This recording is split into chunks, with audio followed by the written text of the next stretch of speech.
Section 1. You will hear a woman calling the London Police Department to report a robbery. First, you have some time to look at questions 1 to 4.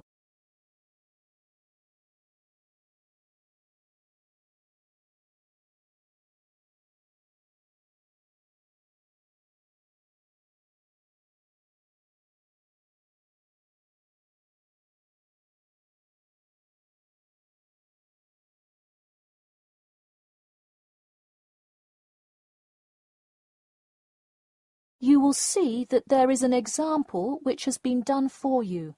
On this occasion only, the conversation relating to this will be played first.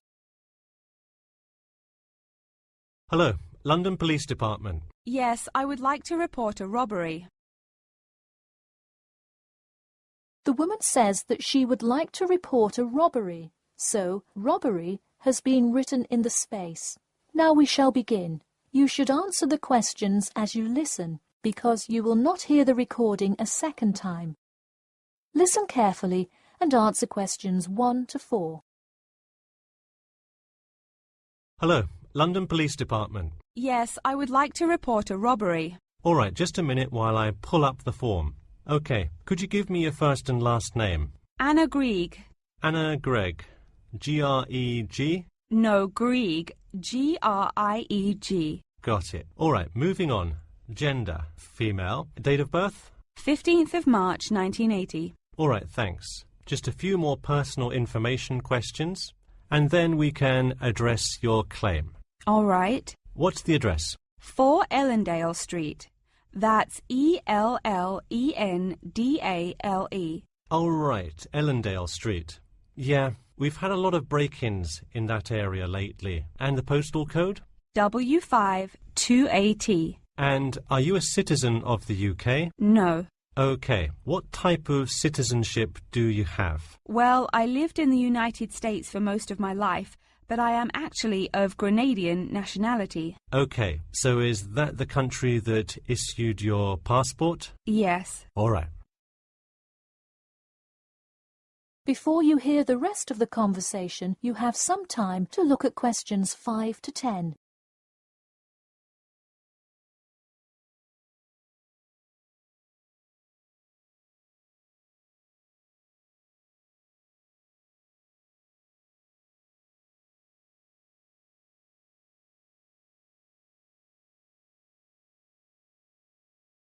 Now listen and answer questions 5 to 10. And what is the crime you're reporting? I already said a robbery. Oh, right. Sorry. This is about the 100th robbery report I've filled out today. Have you had any prior break-ins? In the building or just my flat? The unit below mine got broken into last year. No. Just your flat. Oh, then no, not here. All right. Let's see here. Can you think of anything that was out of the ordinary around your building, or anyone who may have had reason to do this? No, it seemed like just a normal evening. I didn't see anyone suspicious and can't think of anyone that would target me specifically. How long has this been your place of residence?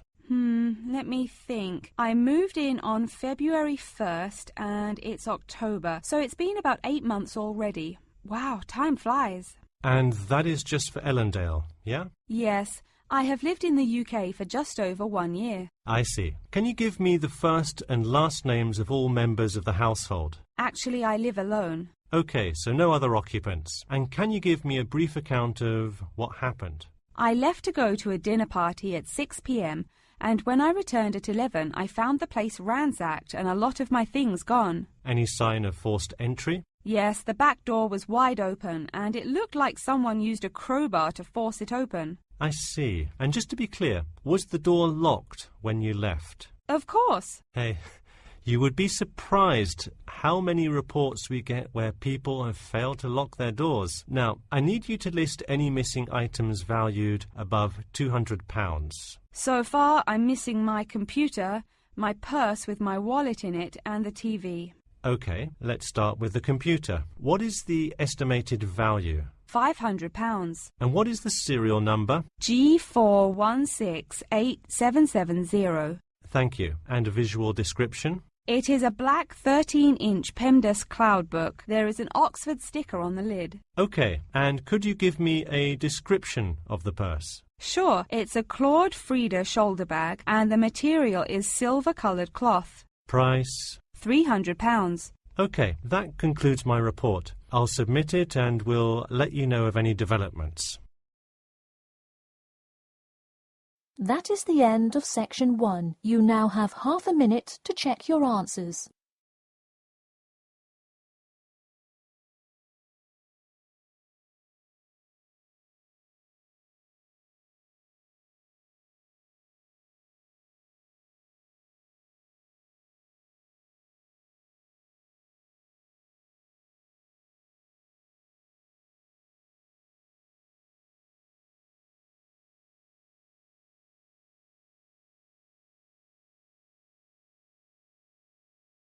Now turn to section 2. Section 2. You will hear two students called Mark and Gina asking their tutor for advice on the extracurricular project. First, you have some time to look at questions 11 to 14.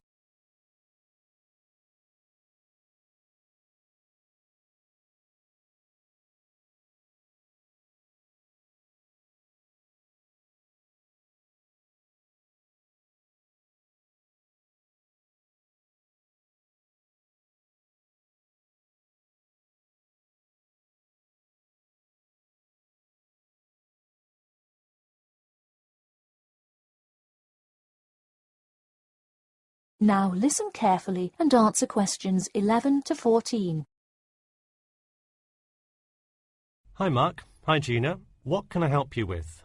So we were hoping you could help us with this extracurricular project. Sure. What is the topic? Attending business school. This sounds like a great idea. So you're going to explain the requirements for getting into business school? Not exactly. It will be more broadly about the experience, the academics, accommodation, and social experience that comes with being part of the business school. I see. So would your audience be the general public? Well, we would probably want more to focus on members of the institution. We would especially like to reach individual applicants to the business school. I see. Now, what form will this information be? You could give a talk to all the summer courses. All you'd need is permission from the course director. Or you could pass out information outside the student union. Those are both good ideas. What about sending out pamphlets in the mail? Most college students never check their mail. Maybe you could make a video and show it on campus. That's a great idea. We'll do the video. Great. And as members of the business school, do you have an incentive to attract new students? If so, this idea is a great way to do that. No, the idea actually came about because of how much students like us worry about their studies. Yeah, when I got into business school, there were a lot of things I had not prepared for, so the video would cover a lot of things Mark and I wish we had known upon entering business school. Right. Before you hear the rest of the talk, you have some time to look at questions 15 to 20.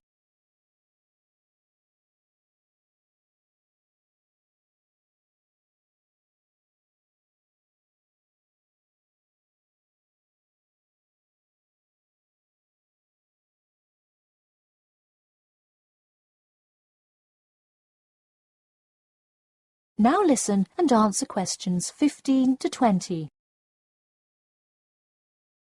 What would you talk about first? The first and probably most important section would be academics. Good idea. So, would you provide guidance on what courses to take? We want to focus especially on the approaches professors take, their teaching methods. It is far different than what students are used to in high school and even in liberal arts college. Good idea. And how long do you think you would spend explaining academics? We'll probably spend 7 minutes on it. We also have some ideas for talking about housing, food options and stuff like that. We're not really sure how to tie it all together though. I think it would be suitable to title that section Accommodation. What do you think? That could work. We'll definitely describe the different dining options at the cafeteria.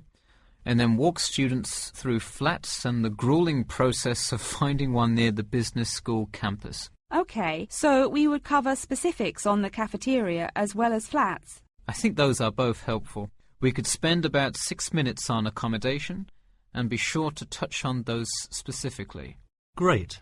Is there anything else you would talk about? We definitely want to go over the social aspect of attending school here. Of course. I think it's good to have a little fun once in a while when you're working so hard in school. I think we are going to introduce new students to the disco that so many upper-class men know and love. Maybe we'll include a few other places too, but that's the main one. We're also going to invite students to the international evening taking place in the first week of school as a great chance for our large international student population to meet a lot of other new students. It can definitely be hard to meet people as an international student. I think that is a great idea. You may want to spend slightly longer on this section than the other two. How about 8 minutes? That sounds reasonable. So overall, the introduction should take 3 minutes and then the conclusion should take 4, giving us a total of 28 minutes. I wouldn't rush your introduction. Maybe give it between 4 and 6 minutes. The conclusion, though, can be shorter since it's just a quick refresher of each of the topics. Give that not more than 2 minutes. Okay, so in total, the video should take about the same time, just more intro and less conclusion? Precisely. All right, we're going to get to work on our video. Thanks for your help. That is the end of section 2. You now have half a minute to check your answers.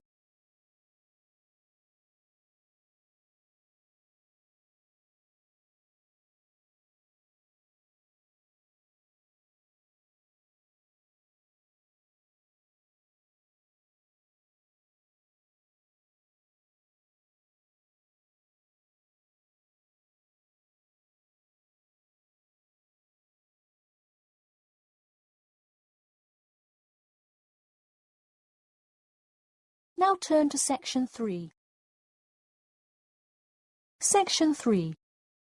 You will hear a student called John talking to his classmate Danny about the details of his research project. First, you have some time to look at questions 21 to 26.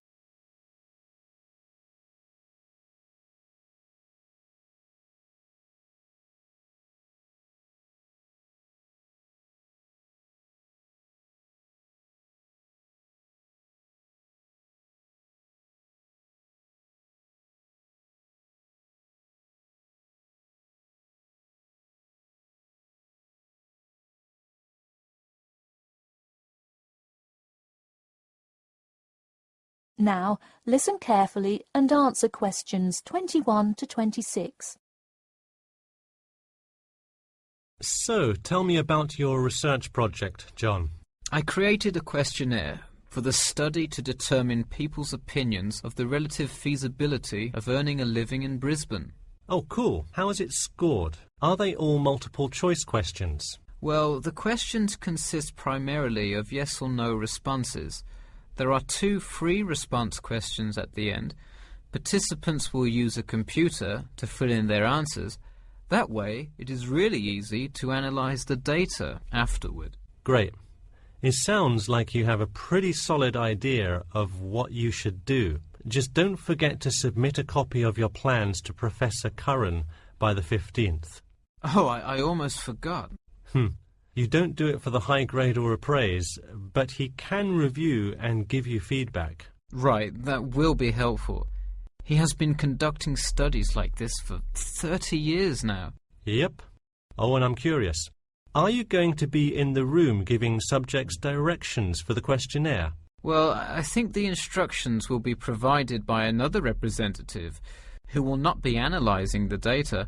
I want them to feel they can answer and be completely anonymous, so I will not be in the room. Anonymity is really important for this study. I agree. Good idea. You should tell the representative to remind subjects to fully consider both sides of each issue. Sometimes it's really easy to immediately check yes or no without stopping to think about it completely. That's so true. It's like a race to finish the questionnaire first or something. I'll make sure to include that in the instructions. This report has to be perfect. Wow, what's the big deal? I know it's part of your grades and all. Well, it's that, but also a well-executed study could grab the attention of faculty in the department, which would be a huge deal. So, for attention? No, silly. I mean, I could really gain the respect of professors who may later take me on as a graduate student in their labs. Oh, I see. Before you hear the rest of the talk, you have some time to look at questions 27 to 30.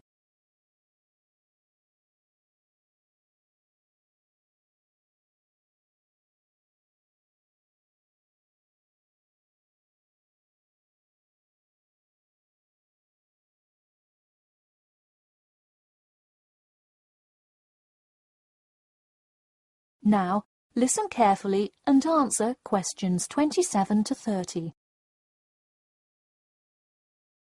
Let me take a look at the survey. Wow, this looks great. The map of the median income by region is a great tool. Where did you find it? Oh, thanks. I read a lot of sources and just noticed this one in a small psychology journal called Modern Psychology. It's more helpful than the photo I added, but I think the photo is just so interesting. It was in the newspaper last year during that huge wage strike. It's great.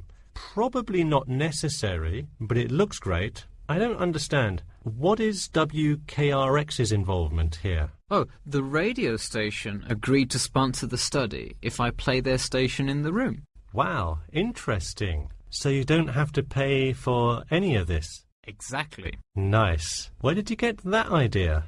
Last month, at the Psychology Club Council meeting, someone talked about how easy it is to get sponsorship from local businesses, so I listened to their advice and called around. I'll have to remember that. Well, this all looks great.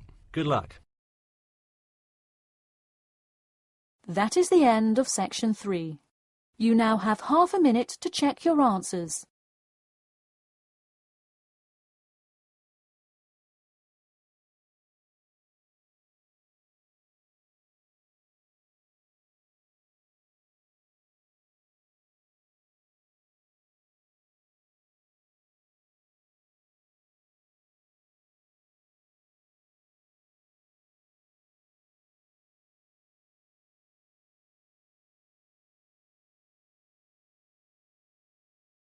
Now turn to section 4. Section 4. You will hear the beginning of a lecture about the Pleasanton Town Market. First, you have some time to look at questions 31 to 40.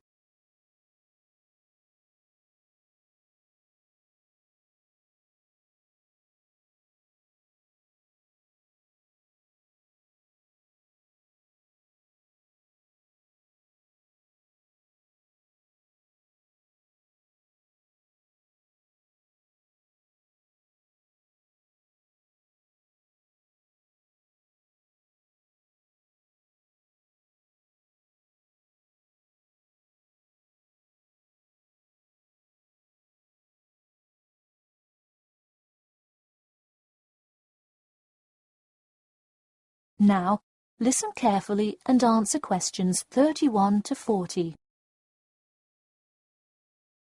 Good afternoon.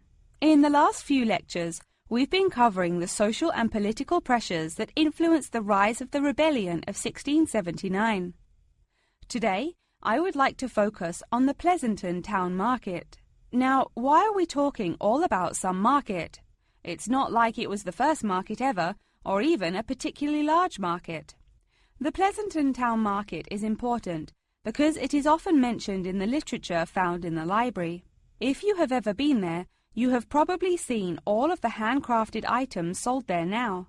But what was originally bought and sold in the town market? In the beginning, the market sold products such as meats, furs, and simple tools. Over time, though, it became known as the place to find quality livestock. People came from all over the world to find the biggest and best cows, pigs, and chickens. In fact, the profits from the town market became the savior of a plummeting economy during a time of much turmoil. Not to be confused with the Reconstruction era, a period of rapid development came about in the 1660s as a result of the market's vendors contributing their profits to building up much-needed public facilities and defense, which would later make a huge impact on the outcome of the war. For many years the market flourished and began to draw in large tourism crowds in addition to the throngs of livestock customers. However, as revolutions in farming came about, more people moved to farms far from the city centre. Customers grew more and more reluctant to travel all the way to the town centre for their meats, when they could easily choose to buy from local farmers near them for a fraction of the price. With such a fall in the profits of the town's major profit generator, some quality town planning was needed. In the mayoral election of 1668, a young man of little fame just barely claimed the popular vote, none other than the now legendary John C. Wiley. Wiley's first decision as mayor of Pleasanton was to deal with the quickly failing town market. The building with the large clock was a landmark that had symbolized growth in Pleasanton for a generation. Wiley decided to use the notoriety of the town market to set an example. During the historical Rotterdam Rebellion, Wiley gave all those involved lifetime prison sentences in the very same building. It stayed a prison for about 50 more years until they transported all remaining prisoners to other facilities and turned it into the historical monument today.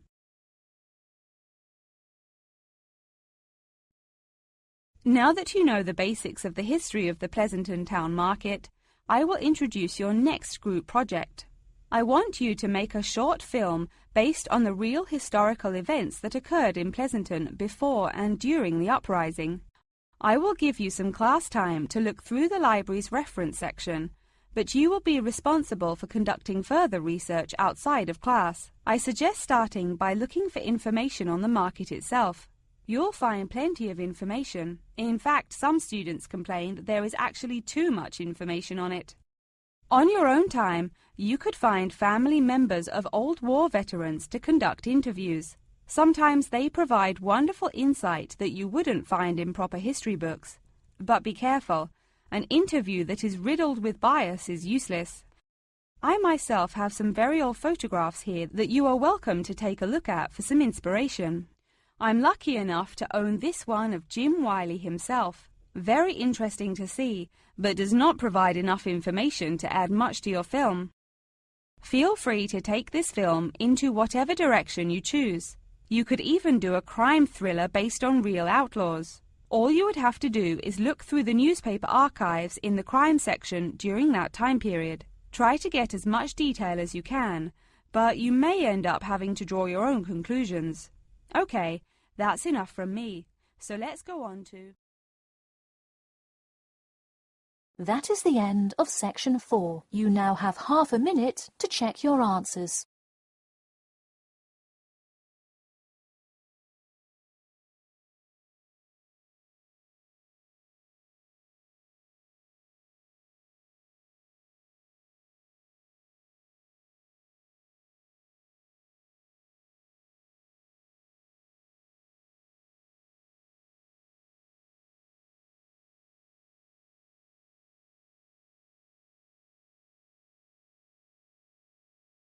That is the end of the listening test.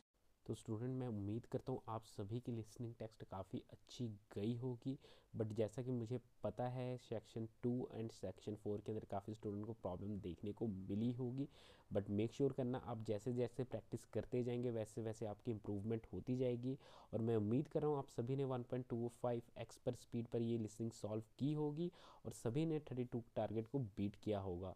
अगर नहीं किया है तो don't worry, आप और भी test हैं उन्हें प्रैक्टिस कीजिए, टाइम के साथ आपकी लिसनिंग इम्प्रूव होती जाएगी। बाकी बेस्ट ऑफ लक है मेरी तरफ से आप सभी को आपके एग्ज़ाम के लिए।